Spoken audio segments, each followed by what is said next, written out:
માંગરોળના જેતખામ સીમ શાળામાં તાલુકા કક્ષાનો ખેલ મહાકુંભનો પ્રારંભ કરાતા ટીડીઓ ઓડેદરા સાહેબ સહિતના મહાનુભાવોએ વિદ્યાર્થીઓને શુભેચ્છાઓ આપી હતી અને તાલુકા કક્ષાના ખેલ મહાકુંભને ખુલ્લો મૂક્યો હતો।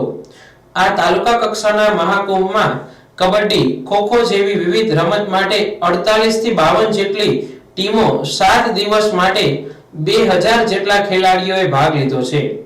આ પ્રસંગે ટીડીઓ ઓડેદરા પાલિકા પૂર્વ પ્રમુખ અને ઘાંચી સમાજના પ્રમુખ મોહમ્મદ હુસૈન ઝાલા, વિવિધ શાળાના સ્ટાફ, સામાજિક આગેવાનો, વિદ્યાર્થીઓ અને રમતગમતના કોચ સહિતના લોકો ઉપસ્થિત રહ્યા હતા। આ સમગ્ર ખેલનું મહાકુંભનું સફળ સંચાલન તાલુકા રમતગમત કન્વીનર શૈલેષ પરમાર, કમલેશ ગરચર સાહેબ, ઇકબાલ સાહેબ સુરા વગેરેએ કર્યું હતું। આજરોજ માંગરોળ તાલુકાની ખેલ મહાકુંભની રમતના કન્વીનર શ્રી શૈલેષભાઈ પરમાર, આજરોજથી શરૂઆત થતી ખેલ મહાકુંભની કબડ્ડીની ભાઈઓની સ્પર્ધા, જેમાં આજે 48 થી 52 જેટલી ટીમોએ ઉત્સાહપૂર્વક ભાગ લેવા માટે આજે આવેલા છે। જેમાં આજરોજ ભાઈઓની કબડ્ડીની મેચ આ 3 ગ્રાઉન્ડની અંદર અને જેતખમ સીમ પ્રાથમિક શાળાની અંદર આયોજન થયેલું છે। એ જ રીતે આવતીકાલે બહેનોની પણ આ જ ગ્રાઉન્ડમાં સ્પર્ધાઓનું આયોજન થવાનું છે।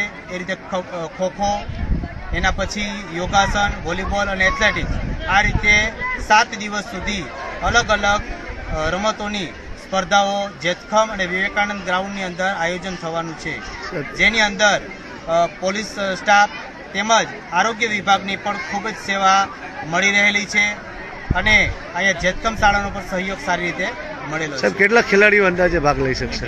આજ રોજ અંદાજિત 400 થી 450 ખેલાડી છે। એ રીતે કુલ 7 રમતોની અંદર 1500 થી 2000 જેટલા ખેલાડીઓ ટોટલ ભાગ લેવાના છે।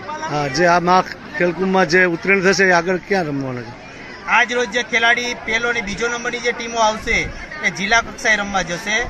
આજ રોજ જે પ્રથમ નંબર ટીમનો નંબર આવશે એને સરકારશ્રી દ્વારા 12000 રૂપિયા, 9000 રૂપિયા અને 6000 રૂપિયા એ રીતે ઇનામ રોકડ પુરસ્કાર મળવા પાત્ર છે। એ રીતે જિલ્લા કક્ષાએ પણ એ લોકો આગળ જુનાગઢ જિલ્લામાં અને જુનાગઢ શહેરમાં રમવા જશે અને ત્યાર પછી આગળ ઝોન કક્ષાએ રમવા જશે। Okay, thank you.